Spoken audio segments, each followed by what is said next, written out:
Ela disse sempre que gostava de ter sido médica, mas não teve hipótese nenhuma de estudar para a medicina, não tinha tempo, não tinha mais tempo.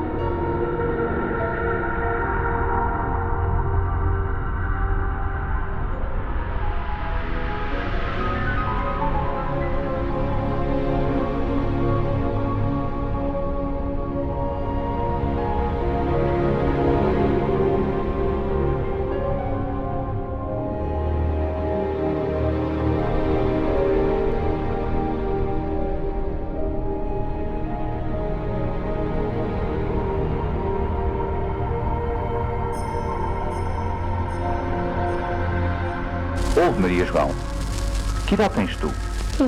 5 anos. Dizem-me que já com essa idade és uma boa pianista. Quais são os compositores que gostas de interpretar? Beethoven, Haydn e Mozart. Beethoven, Haydn e Mozart. Muito bem. Tens alguma boneca? Janete. Janete, é um bonito nome. Vou lá uma coisa, gostas mais da Janete ou do Mozart? Mozart.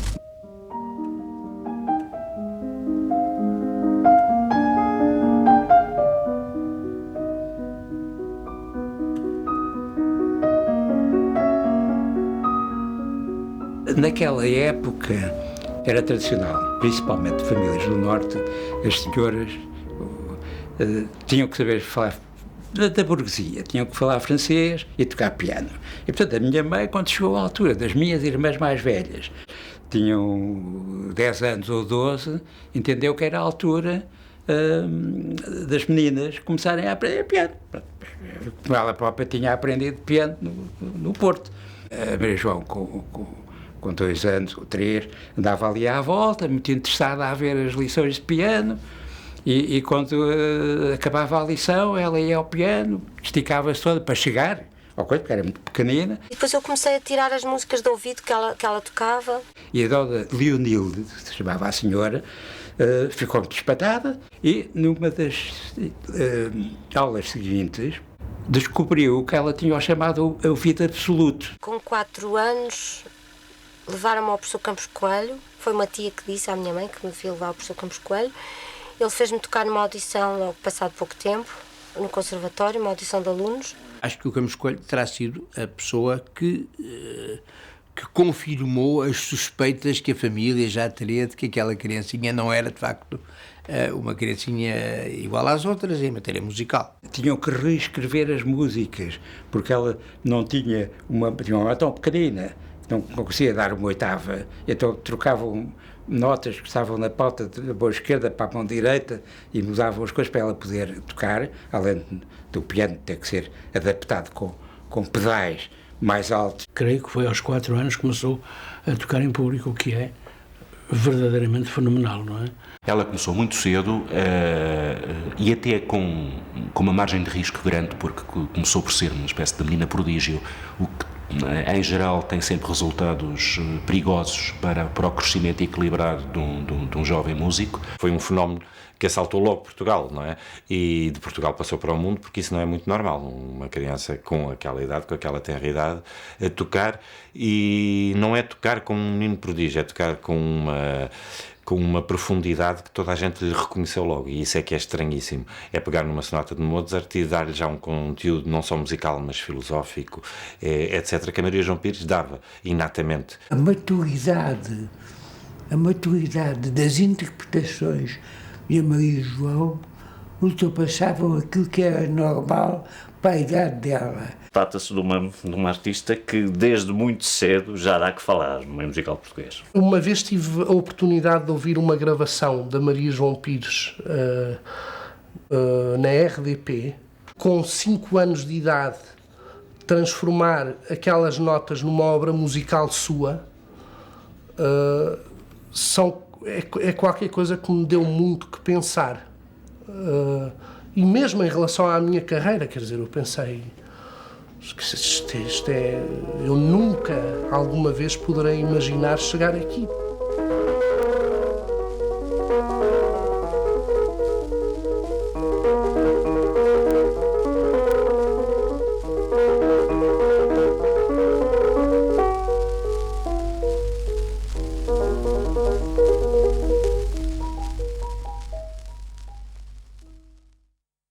Lembro-me muito pequena ainda, teria talvez 8 anos, a tocar o Rondó Caprichoso de Mendelssohn, que é já uma obra bastante difícil e que tem uma passagem que é em oitavas. Ela, em vez de fazer em oitavas, fazia só com um dedo, fazia uma nota só, mas tocando bastante forte, que dava exatamente a ideia que estaria a fazer oitavas, porque a mão ainda não dava para tocar oitavas. Era a estrela absoluta, por assim dizer, da classe do mestre Campos Coelho. Havia uma professora que ela realmente admirou sempre muito, foi a Francine Benoit. Uma das críticas mais respeitadas e deu a mão a Maria João, como se costuma dizer. Eu lembro-me de assistir ao exame final dela, foi realmente extraordinário. E quando ela se sentou ao piano, parecia uma criança, não é?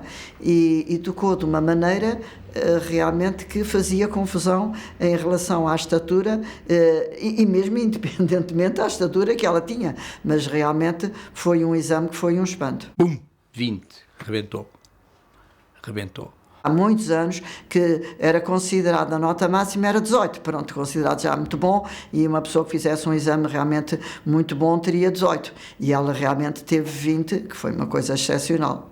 Quando acabou o conservatório, aconselharam-na a ir para Munique, para a Musikhochschule de Munique. Estudar com a professora Rosel Schmidt. E a Maria João, nessa altura, tinha 16 anos, foi com a mãe, era uma miúda pequena, portanto, ia bem acompanhada. E depois de Munique foi para Hannover, mais tarde, penso que 2, 3 anos depois, e foi estudar com o professor Karl Engel. Era um grande mozartiano, era um grande intérprete de um repertório que é muito parecido com o repertório que ela ainda hoje toca. Portanto, foram pessoas que a marcaram determinantemente para o resto da vida. Foram muito importante esta vida dela na Alemanha. Ela contava sempre uma história engraçada, que era a professora de música Rosel Schmidt. E agora, provavelmente, colegas dela devem-se lembrar da mesma professora que atirava as partituras pela janela do 3º andar, quando eles faziam notas falsas. E tinha ataques de fúria. Mas eu estou mesmo a imaginar. Acho que era uma mulher terrível, mas que era muito boa professora. Pois, mas para quem aguentar fica-se vacinado, ou seja, para quem aguentar é um treino excelente, não é? Para quem não aguentar, não. É claro, pedagogicamente falando, se calhar é errado e hoje seria processado ou não teria autorização para ensinar pela ASAI ou por qualquer autoridade que viesse aí verificar os métodos pedagógicos, mas certamente para quem aguenta dá um treino fantástico. Mas fundamentalmente o processo de crescimento interior musical da Maria João foi mais um processo individual, um processo interior, do que propriamente o resultado da sucessão de etapas de formação escolar. Nós temos mais facilidade em outros músicos de perceber qual foi o contributo de cada professor, qual foi o contributo de cada escola.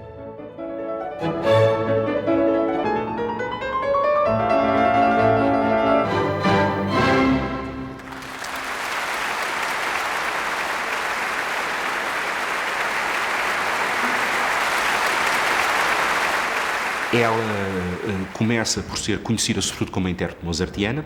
Realmente, quando se é novo e criança, toca-se bem Mozart porque não se pensa muito e depois quando se começa a pensar complica-se e já não se consegue tocar Mozart. É um bocadinho verdade isto e ela conseguiu crescer, amadurecer, ter mais sabedoria, mas manter lá sempre aquela ingenuidade, aquela inocência, aqueles prazeres simples e descomplicados que a música de Mozart tem. A Maria João tem uma relação natural muitíssimo grande com a figura de Mozart. A gente sente na obra, obviamente, quem era a pessoa. Não é uma coisa, acho eu, não é impossível de separar uma coisa da outra.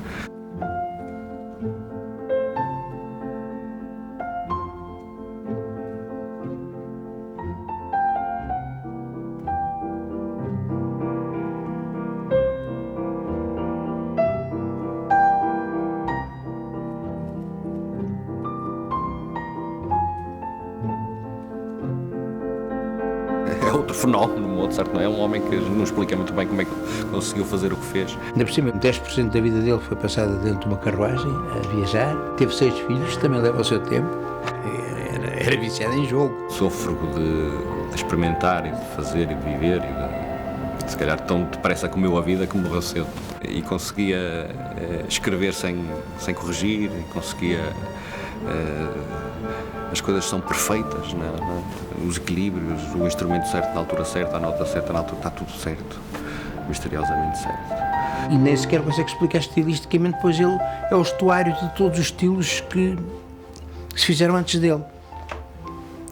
E imitou tudo e todos, e com a característica de fazer sempre melhor do que o imitado. Numa obra ele faz-nos passar por todos os géneros de sentimentos. E a Maria João é uma pessoa muito sensível e que apanha isso com muita facilidade.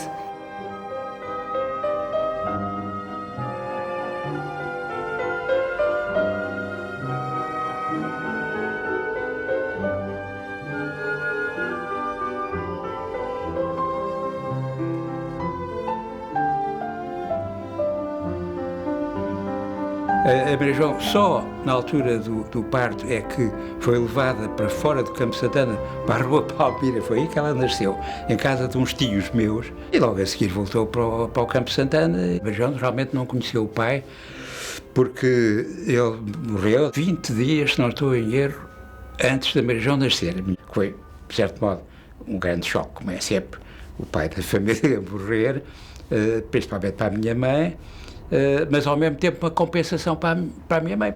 Quando a Maria João começou lá em casa a mostrar as suas habilidades, a minha mãe deixou de tocar. A minha irmã mais velha, Virginia, que também era artista e tocava bastante bem, deixou de tocar. Não sei porquê, não sei se foi a minha mãe que as afastou também, senão não faço ideia. Rendiam-se perante a qualidade do toque da bebé, da menina, e eles ficavam envergonhados. Não, que horror, maldade. Antes, pelo contrário, acho que fazer o balanço devolveu muita gente ao piano, porque conheço mais gente que ela tenha devolvido que ela tenha afastado.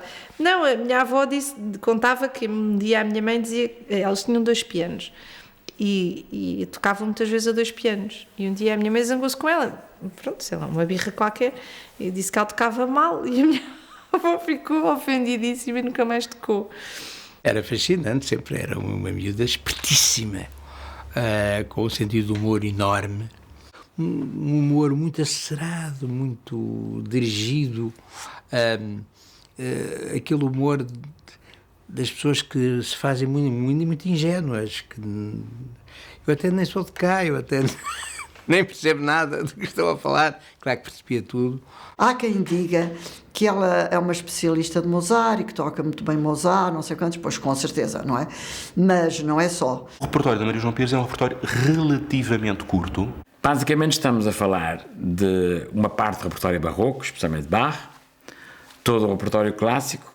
Com Mozart, com Beethoven, depois já um pouco mais para a frente com Schubert, e depois o período romântico, Chopin, ela tem os prelúdios todos gravados. Algum Schumann, algum Brahms, e praticamente no repertório solístico é este o repertório que ela toca.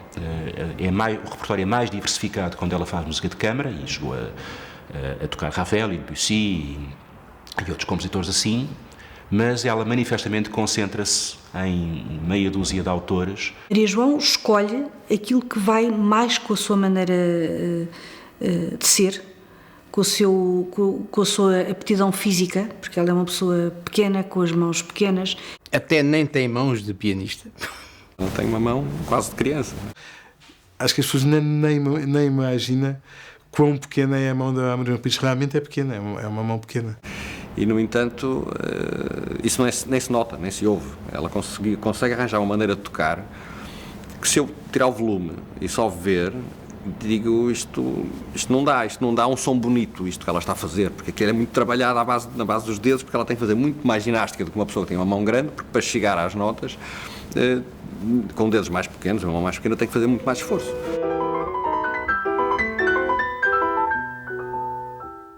Eu suponho que tenha um pouco mais de oitava, quer dizer, o suficiente para poder tocar oitavas sem demasiada tensão. A Maria João Pires só não pode interpretar os compositores que escrevam décimas e coisas que escrevam com muita frequência décimas e, portanto, intervalos que a mão dela não vai lá. Portanto, não vai lá porque não vai, acabou. Foi simplesmente isso. Estou-me a lembrar, por exemplo, de Prokofiev e Rachmaninoff. Eles próprios pianistas, com mãos grandes e que escreveram... o Rachmaninoff tinha uma mão enorme e que escreveram para aquele tipo de mão. A Maria João pode tocar perfeitamente Rachmaninoff, mas tem que adaptar as peças à sua mão. Eu acho que ela tem um ouvido de tísica, tem um ouvido perfeito musical, sabe exatamente o que quer produzir em termos do resultado sonoro e do resultado expressivo do que está a fazer, e portanto eu acho que ela, por tentativa e erro, por assim dizer, foi encontrando as soluções que funcionavam para a sua mão e para esse efeito musical que queria fazer.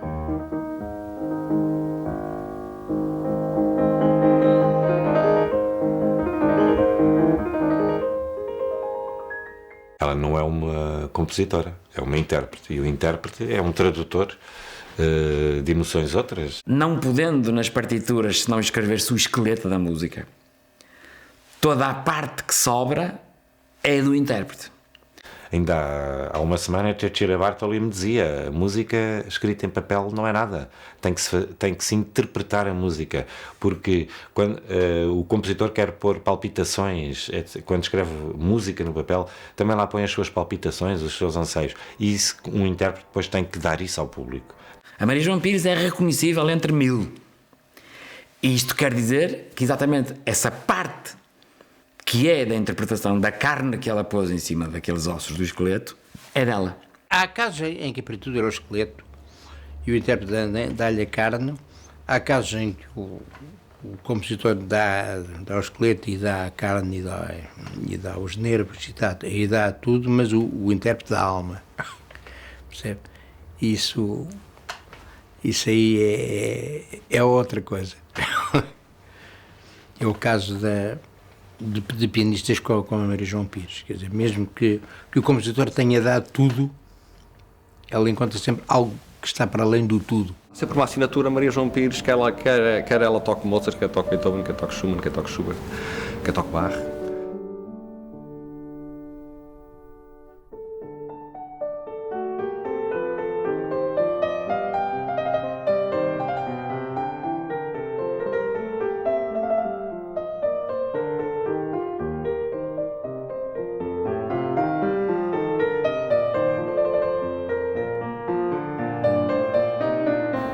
Bach, de certa forma, é assim um apogeu, um compositor que faz um pouco a síntese de uma série de correntes do período barroco.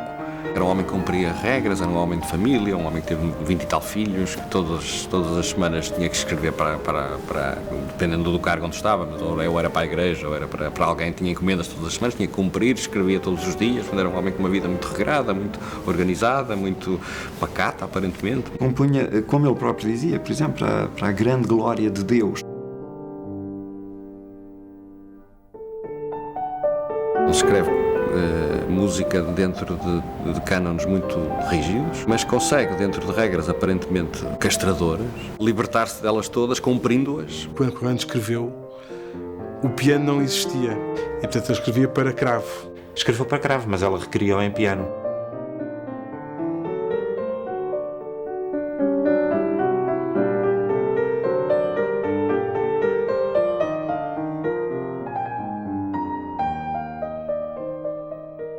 Aquela força rítmica que ela tem, que é única no mundo. Para mim é a coisa que mais me põe elétrico, é o ritmo, a força rítmica que ela tem dentro dela.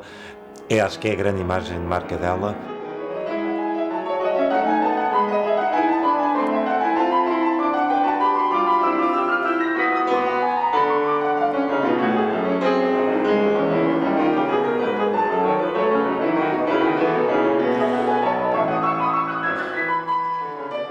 a vida nos dedos, é impressionante. A música com ela é sempre uma matéria viva, orgânica, viva, cheia de energia. Nunca nada, é tudo, umas coisas de umas coisas nascem as outras, e é sempre intenso. E pronto, eu acho que isso é magia. Ela tem ali um lado mágico, que a gente não sabe muito bem o que é, nem se calhar ela.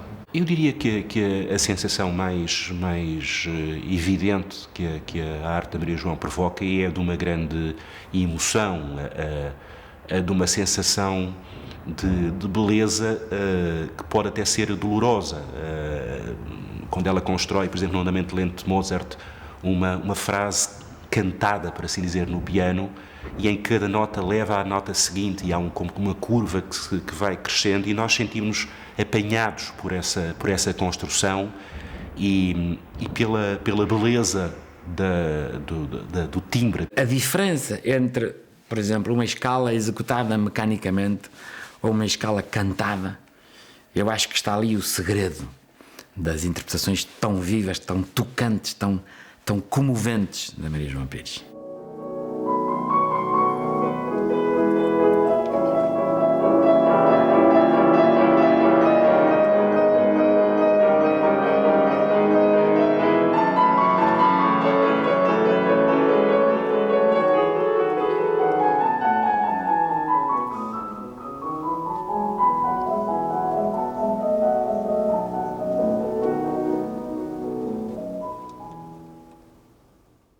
Há uma primeira fase da carreira da Maria João que tem um marco, que é o concurso Beethoven. Tinha 26 anos, estava no início do que poderá ser considerado uma grande carreira. Realmente a vitória inesperada num concurso de altíssimo nível, europeu e internacional, dá-lhe uma projeção muito grande. Foi porque era um prémio de rádios. E isso pôs o nome dela imediatamente em todas as rádios que pertenciam à UER, que é a União de Rádios, Radiodifusão da Europa, e ganhando-se esse concurso, é-se imediatamente ouvida em todas as rádios, portanto isso é uma projeção fantástica. Lembro-me que ela tocou 2 sonatas de Beethoven, Opus 109 e Opus 110. Muitas pessoas falam muito no Mozart, a Maria João achou muito mais beethoveniana do que mozartiana.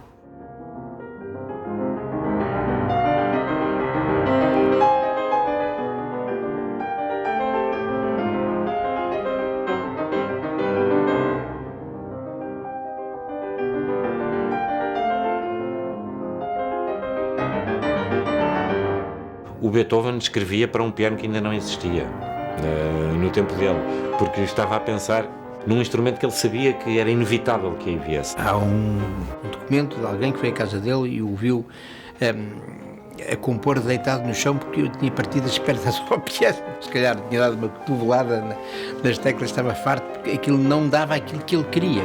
E um homem, para mim, muito difícil de se lidar enquanto intérprete, porque ele não dá muito grandes margens de manobra ao intérprete. Com Beethoven, quando nós começamos a ser nós, o Beethoven não deixa, ou seja, ele é tão preciso no que quer, na maneira como quer, na construção das coisas, que ou é assim ou não é.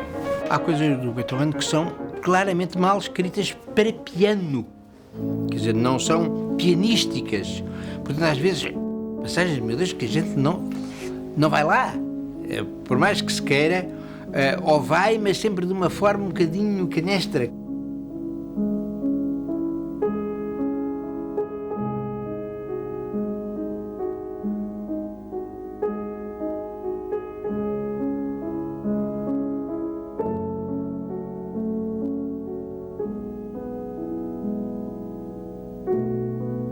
Houve fases sucessivas da carreira dela em que ela teve que se libertar um pouco dessa imagem da menina prodígio. Inclusive houve um período de interrupção na carreira dela, com um problema à volta de um dedo. Foi um tendão, uma coisa que deixou de funcionar. A gente com ela nunca sabe a razão de facto porque ela parou de tocar. Se calhar foi uma coisa tão simples quanto uma coisa física, mas se calhar também não. Ela disse isto há alguns, já há uns anos, que ela o que sentia psicologicamente era a necessidade de parar, de fazer um intervalo.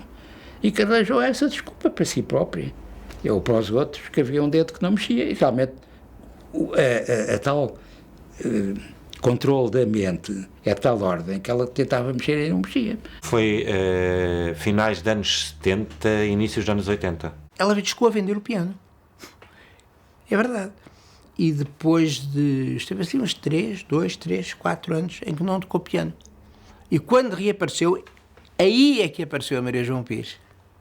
A verdadeira, a autêntica, a grande Maria João Pires apareceu depois dessa interrupção. Era uma loucura, as salas iam abaixo quando ela tocava, iam abaixo quando ela recomeçou a tocar.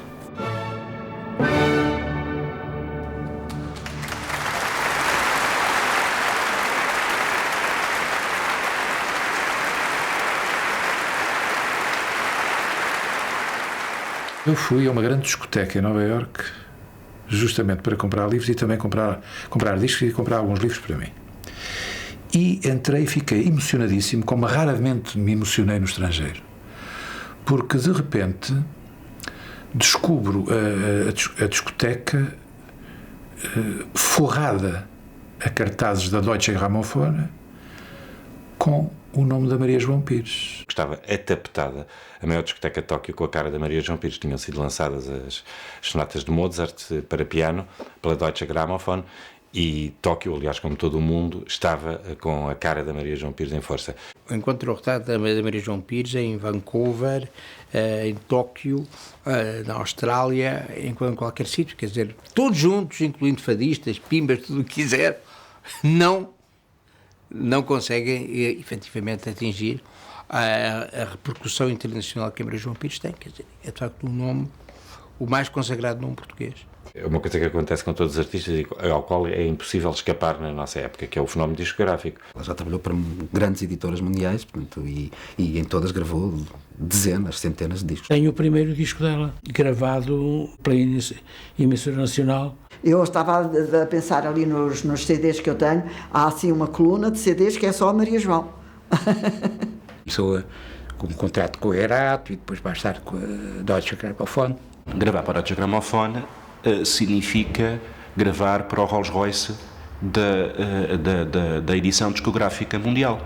Algumas gravações tiveram um sucesso absolutamente extraordinário, como os improvisos de Schubert, ou como os noturnos de Chopin, que inclusive quebraram barreiras e chegaram aos topos de vendas gerais. Pois, mas isso foi uma jogada muito bem feita. Mas não foi ela que a fez. A Maria João Pires não creio que seja realmente a pessoa ideal para fazer jogadas publicitárias e comerciais. É o contrário dela. Isso é outra coisa. O top de vendas, já acho isso fantástico. Muito bem. Mas eu sei que isso foi uma coisa de trendy, como se costuma dizer, de moda. Isso é um fenómeno, é como aquele livro do António Damasio, não é? Toda a gente comprou, ninguém leu. Portanto, isto voltando a dizer que a Maria João Pires tinha gravados, que eu saiba, praticamente todos os noturnos de Chopin, em vários discos, que estão aí à venda e que obviamente se vendiam modestamente, como é hábito na música que se vende em Portugal. Até que alguém teve a ideia de juntar num só disco todas as gravações de noturnos de Chopin, que por acaso até davam a totalidade, porque as pessoas gostam de ter a obra completa, do Bessa de Queiroz, do Camões, do Beethoven, do Mozart e tal. E, portanto, ter todos os noturnos de Chopin foi uma grande jogada. Foi incrível porque ninguém, eu acho que nem a própria Maria João Pires estava à espera, porque ela em Portugal vendeu mais do que normalmente um disco da Deutsche Grammophon de um pianista vende no mundo. No mundo! Eu tinha um videoclipe e que acho que foi assim uma coisa que aconteceu lá em Belgais, ela a tocar. Se calhar a imagem ajudou.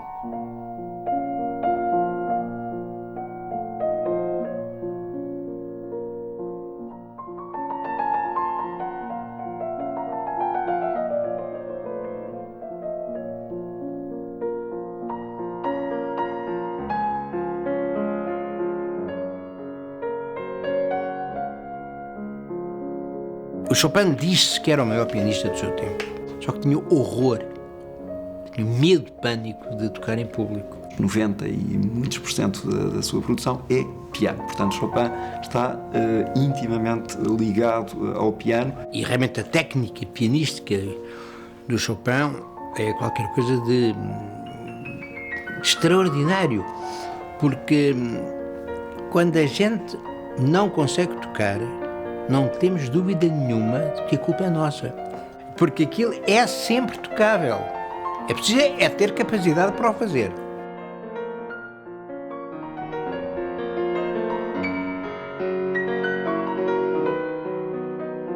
Uma vez um crítico, na altura que tive uma expressão com alguma piada, que dizia que os concertos para piano de Chopin eram concerto para piano e caixote de lixo, que a orquestra é tão fraquinha que realmente é quase concerto para piano e caixote de lixo. Chopin é o homem da house music, não é? Os grandes concertos em casa, que se praticam na Alemanha, que a Maria João viveu na sua adolescência, na sua formação na Alemanha, não é?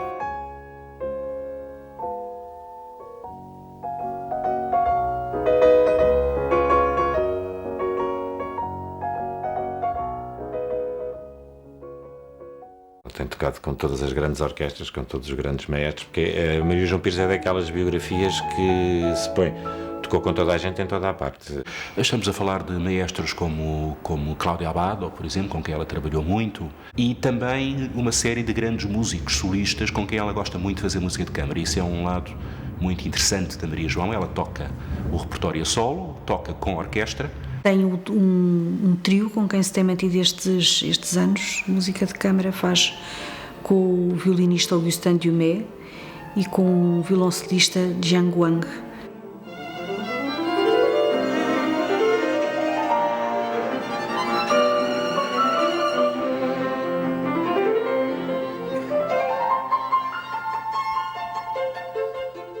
Se vier a Portugal, tocará no CCBO, na Casa da Música, toca no Teatro Real em Madrid, toca na Salle Pleyel em Paris, toca no Concerto Reibau em Amsterdão.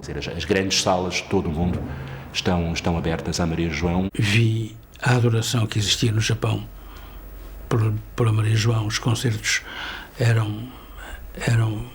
acontecimentos espantosos. Às vezes não há a real dimensão do que é o fenómeno da Maria João ao vivo, porque nem toda a gente ouviu.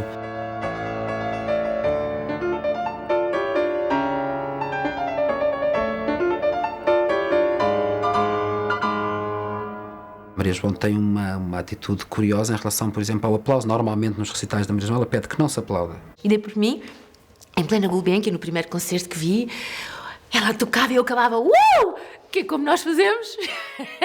Fartei-me de levar cotoveladas do meu amigo que era pianista, que foi comigo ver o concerto. Cala-te e tal. E eu não conseguia conter o primeiro sempre que ela acabava, e fazia assim, porque nós fazemos, nós exteriorizamos mais. Eu estive recentemente em Espanha e tinha ao lado um senhor, eu só pensei que o senhor estava a sentir mal, e o senhor estava precisamente a chorar convulsivamente no final da sonata em si menor do Chopin. Sei que aconteceu no final de um concerto que ela deu, que acabou com uma sonata de Schubert, que é a última sonata de Schubert em si bemol, que era realmente uma obra muito emotiva, e que ela, quando acabou o concerto, foi depois para um jardim que havia ao lado, encontraram-na a chorar, quer dizer, deve ter sido tal a tensão em que ela esteve enquanto tocou, que depois a reação, depois da interpretação dessa obra, foi chorar.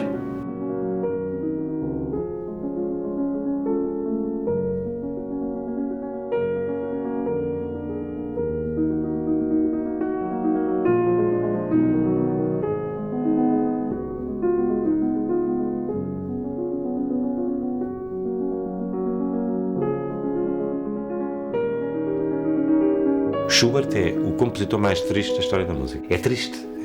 Eu sinto uma tristeza a impregnar aquela música tremenda. Também foi devido à vida, não é? Aquele pobre, o Schubert teve uma vida de cão. O Schubert era célebre, mas era explorado, era roubado pelos empresários. Com uma só canção do Schubert, um tal Diabelli ganhou aí 100 vezes mais dinheiro do que aquilo que lhe pagou por toda uma coletânea de canções. Um homenzinho muito feio, muito pobrezinho, mas tudo isso depois se reflete na sua música, ao ponto de chegarmos àquela noção de candura trágica. E essa candura trágica a Maria João Pires consegue dar totalmente. Eu acho que ela realmente conseguiu no Schubert atingir a plenitude da sua arte de grande intérprete.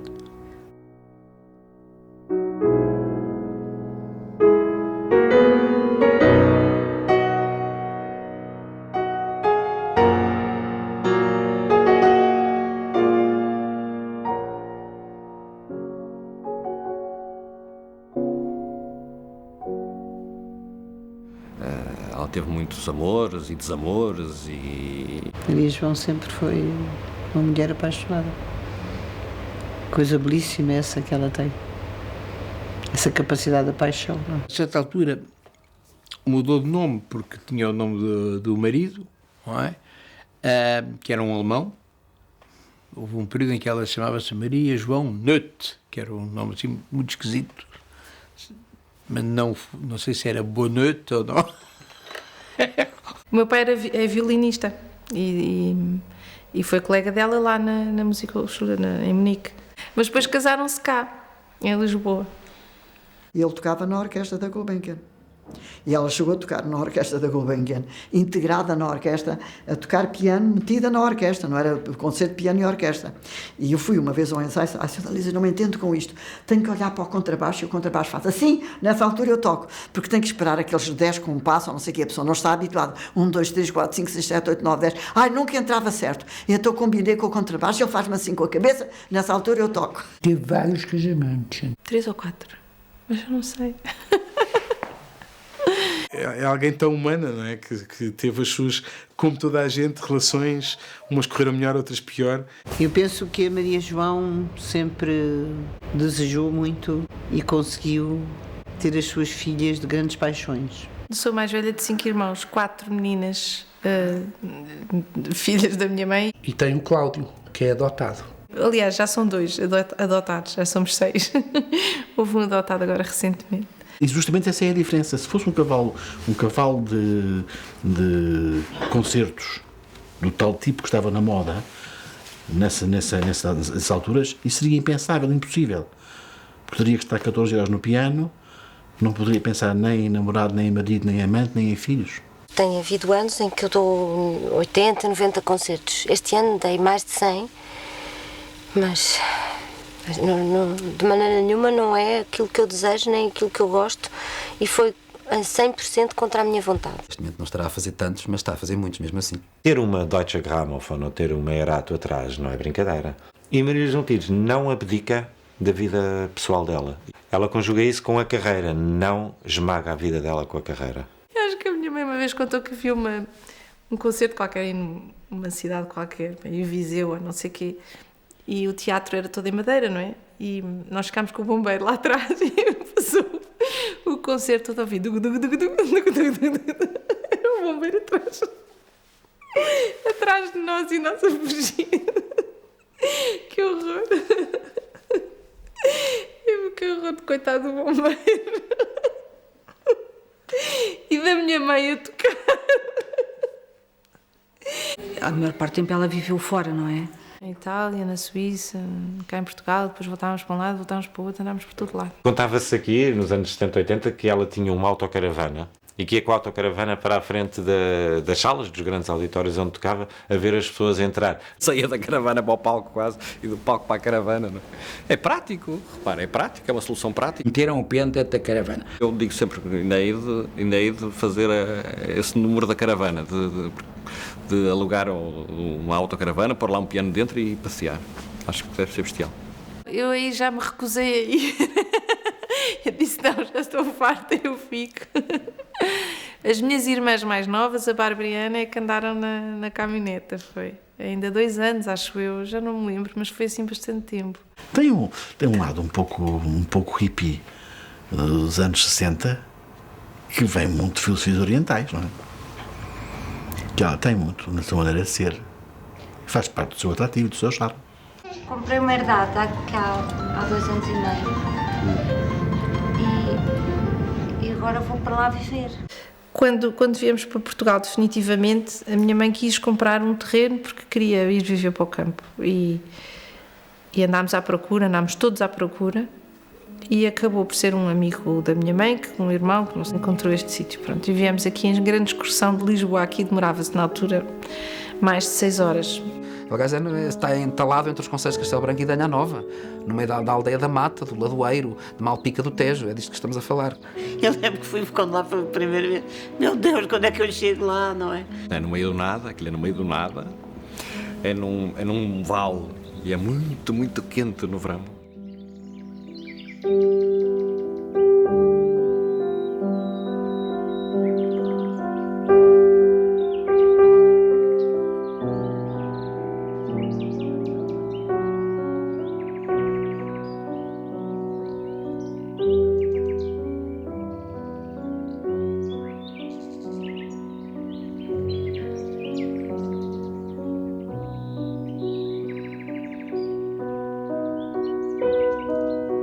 Nós comprámos aqui em 85, pouco depois da minha mãe recomeçar a tocar, portanto, ela na altura financeiramente não estava nada à vontade, nem havia vontade nenhum de lado nenhum. Portanto, foi aos bocadinhos, comprou a quinta, depois começou a construir a casa, depois construiu uma casa de madeira para se viver enquanto não havia esta. E um estábulo com um cavalo e uma vaca e um burro, acho que havia um burro, e um trator e uma horta biológica. Tinha assim umas couvinhas muito manhosas, depois a vizinha ao lado tinha umas couves fantásticas, mas aquelas eram naturais e sabiam melhor, é verdade. Um dos sonhos dela é ter uma vaca. Lembro perfeitamente. Dizem que as vacas dão mais leite com música. Está a ver? Então agora que vai aqui... Agora, quando eu tiver dinheiro para comprar mais vacas, vou experimentar. Ela costuma dizer que gosta muito de ordenhar as vacas. Aliás, consta que não é fácil. E no campo andava de trator. Ela própria a conduzir o trator.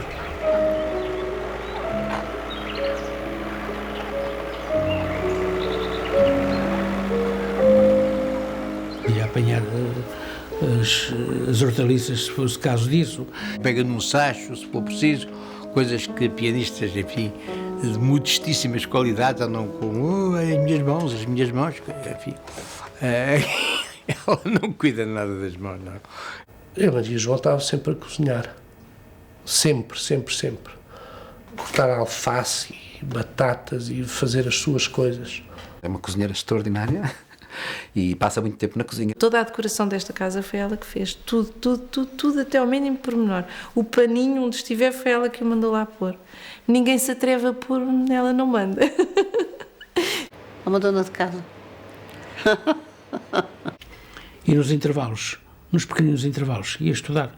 O ênfase não é essa técnica que se pode imaginar a mesma fechada em Belgais num quarto a fazer exercícios de técnica, não é de todo isso. A parte de tocar e de treinar é um detalhezinho, o que é um mistério, não é? Porque para todos nós, normais, se não estudarmos todos os dias e não estivermos todos os dias a treinar e a repetir e a fazer outra vez, não funciona. Com ela funciona. Ela é capaz de estar uns dias inteiros sem tocar, ou é capaz de estar aqui a arrumar as cadeiras e a limpar o pó e a seguir para o piano e tocar um concerto de Mozart do princípio ao fim sem problema nenhum. Já tenho dado comigo de tal maneira integrada com o autor que vou interpretar que posso chorar num autocarro. Isto foi-me dito por ela, que as lágrimas lhe caem ao estudar a peça mentalmente. Ela tem um grande respeito pelo compositor, mas tem ainda mais respeito pela música. Quer dizer, para ela o compositor é uma coisa, mas a música é mais importante que o compositor. Não, eu acho que isso é que está certo.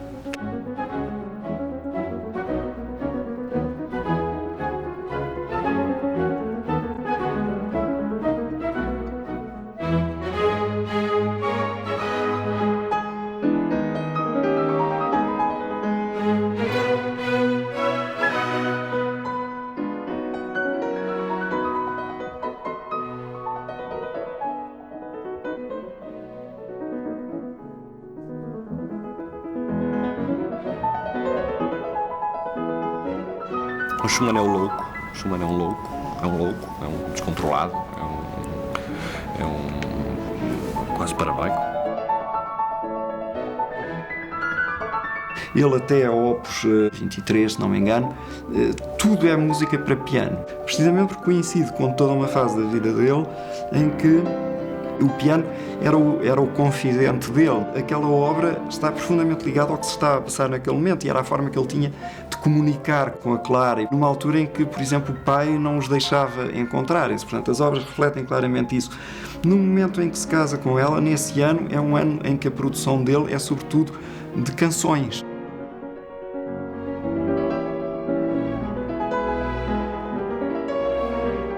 Nos anos 50, 60, uma pianista de concerto tinha necessariamente que aparecer de vestido comprido, com tiara e adereços de diamantes, se fosse preciso, como uma cantora de ópera. Eu lembro de ter visto na Fundação Gulbenkian levar um fato de treino. Vinha de sapatilhas, não é? Houve uma altura que ela vinha de sapatilhas ou de calças de gangue. Eu também me lembro que ela se apresentava descalça em palco. Delirei com isso. No limite, eu acho que a Maria João Pires deveria gostar de fazer concertos nua, mas num sentido quase mitológico da palavra, isto é, esquecermos tudo o que à volta do ato musical é artifício e irmos diretamente à essência. Vamos a Israel. Ela, à última hora, lembrou-se: eu não tenho mangas para o concerto. Eu estou aflita porque não tenho mangas. Eu precisava de cobrir os braços. Saiu para as ruas de Tel Aviv, andou de loja em loja, foi comprar uns colãs e adaptou uns colãs a mangas. E ela foi para o palco tocar com os colãs a fingir de mangas. Porque ela tem um lado um bocadinho excêntrico, isso não há dúvida nenhuma, não é? É uma faceta especial nela. Se romper um bocadinho com tradições. João, como é que é isso? Você não está a ver o filme ao contrário? Não, eu toco sempre assim. Você toca sempre assim? Qual foi o conservatório em que você aprendeu isso? Solais de cima. Solais de cima? E foi há muitos anos ou não? Você tem uma prática espantosa. Nem por isso. Não? Quem diria? O que é isso? Isto é Chopin? Mozart? Chopin. A Belgaja foi um sonho que a Maria João Pires teve, um belíssimo sonho. Não sei se era execuível ou não, mas a verdade é que lhe deram carta branca para o fazer. E depois puxaram-lhe infamemente o tapete. Ela sempre quis encontrar um sítio isolado, onde as pessoas pudessem realmente concentrar, onde houvesse uma proximidade à natureza e às origens de tudo, não é? Que é a natureza. E onde pudesse dar aulas para além do piano, não é?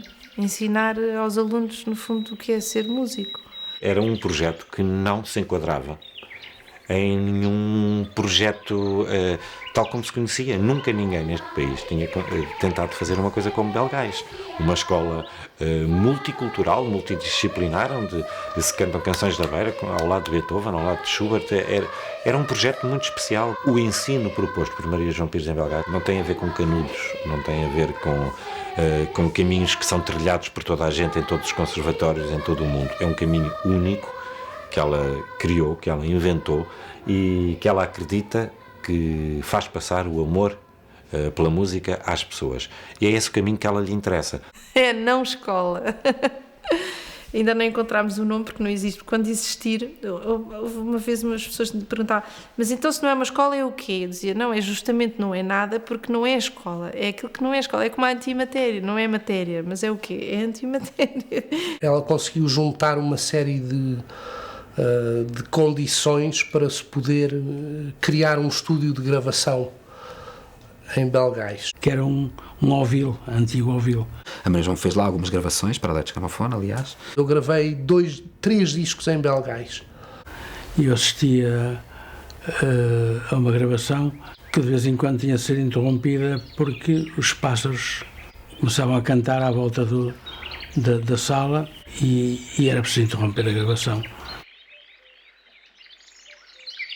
E noutras ocasiões à noite em que ela gravava à noite, andávamos nós à volta do lago com uma varinha a correr a água para que as rãs não cantassem.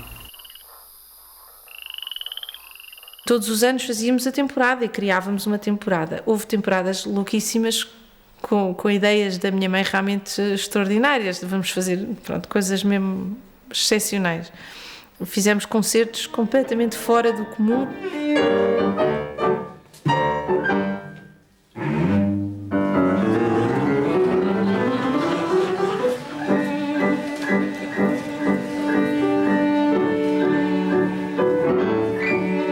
Ela tirou um ano sabático, acabaram por ser quase 2. Quando começou o projeto, dedicou-se inteiramente a ele, era presidente da direção, isto é, ela tinha que gerir toda a vida da associação, e quando começou a tocar, acumulou estas duas coisas. Não é aguentável, e muito menos quando já se passou dos 60 anos, não é aguentável esse ritmo, ninguém. E isso depois, com os nervos de ver que as coisas, em vez de melhorar, iam piorando a situação financeira. Não havia dinheiro para pagar os ordenados, mas íamos receber daqui a 1 ano ou daqui a 2 anos aquele dinheiro, mas não o tínhamos para pagar as pessoas naquela hora. As pessoas não podem esperar, não é, pelo ordenado. Portanto, isso foi muito cansativo. A João teve um problema de coração gravíssimo, foi operada e é evidente que tinha que abrandar o seu tipo de empenhamento. Saíram aqui notícias que, por exemplo, que ela estaria a pensar fazer um belgais em Espanha e que estaria a pensar levar para lá os instrumentos que tinham sido pagos com o dinheiro dos contribuintes portugueses para a Espanha. E a Maria João Pires ficou profundamente ofendida com essas notícias que saíram. Com a vossa licença, ouvi dizer que a Maria João Pires fugiu para o Brasil. Isto parece-me Fátima Felgueiras. Bora fazer aí faca, sangue e alguidar. E pronto, foi um bocado isso. Foi muito feio. Ela deu uma entrevista ao Jorge Rodrigues, que é uma entrevista que não tem nada a ver com aquilo que se publicitou. Ela estava muito ferida e foi isso que saltou nessa entrevista, que depois também foi um pouco aproveitada, eu acho que foi muito aproveitado os aspectos de ressentimento dela, porque ela falou, não foi só ressentimentos, tal como eu acabei de dizer, ela falou também muito bem de Portugal, de certas pessoas de Portugal, e isso quase que não foi passado. Interessaram-se mais em sublinhar o ressentimento. Então o Ministro da Cultura veio responder e acho que toda a gente aqui falou nisso, desde Eduardo Prato Coelho, várias pessoas manifestaram-se publicamente acerca do que ela disse. Mas também acho que se manifestaram sobre títulos que apanharam e não ouviram bem a entrevista.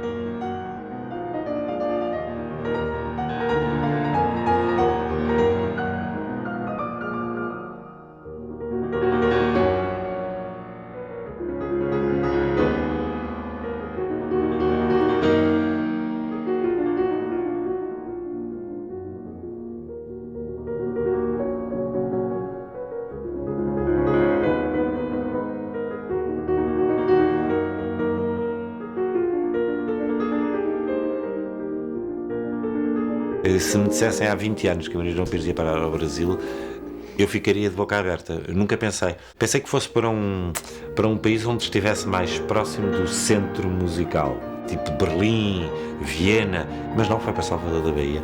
Mas porquê Salvador? Há um lado esotérico em Salvador, que é certamente próximo da Maria João, não é?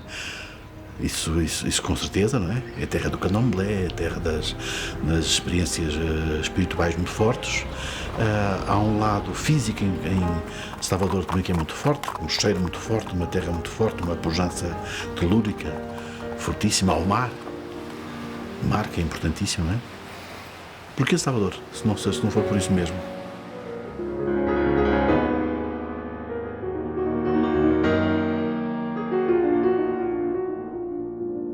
O João não se limita a tocar. A Maria João tem projetos como tem o projeto Belgais e projetos que está a montar no Brasil, em Espanha, um pouco tudo, e empenha-se. Isso é também a sua atividade artística, é também uma maneira de tocar e de fazer outras coisas. Portanto, a Maria João tem um empenhamento mais do que político, social e humano, que a leva a apresentar-se em muitos outros contextos para lá da sala de concerto. Este trabalho fabuloso nas favelas que ela está a fazer de ajuda e de ensinar a música através da capoeira. E a Dona Maria, pessoas não fazem ideia nenhuma de quem ela é, nem o que faz, nem sequer alguma vez viram um piano na vida, não é?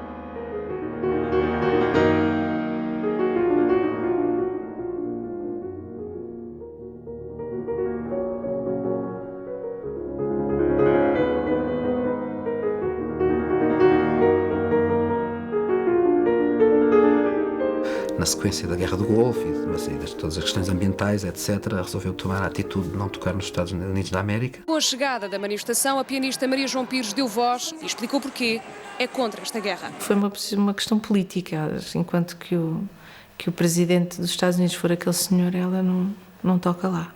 No seu projeto artístico cabem todas essas preocupações sociais, etc. E é isso que é verdadeiramente extraordinário, particularmente num artista desta dimensão. Ela criou um grupo interessantíssimo que se chama Art Impressions. É um projeto que tem muito de música, mas também de música relativamente com outras artes. Juntar a pintura e a literatura com a música faz todo sentido, porque elas sempre cresceram muito juntas em muitos contextos culturais. Todos estes tipos de projetos novos que ela tem criado e deste grupo, Art Impressions, são momentos de encontro não só com outros músicos, como com outros artistas. Ela sente essa necessidade de fazer a coisa em grupo, em família, sem dúvida.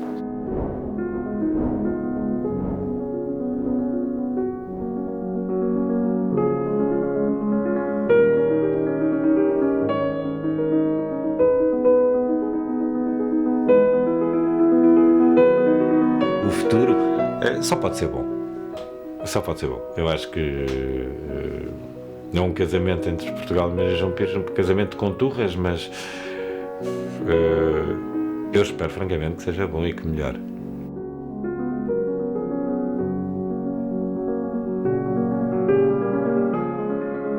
Só espero que ela opte por tocar até morrer. Porque não, se a ordenha de vacas lhe dá esse enorme gozo, eu acho que isso é o mais importante. Agora, que realmente, enquanto ouvinte e admirador, eu gostaria de poder ouvi-la durante muito tempo, isso é um facto.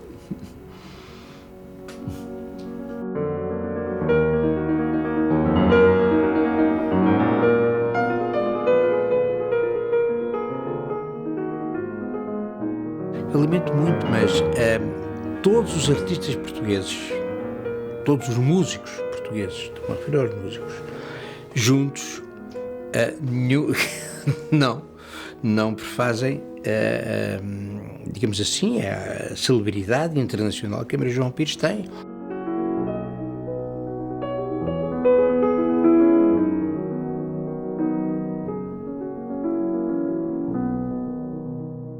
Mas ela cansou-se, ela tinha que ficar cansada.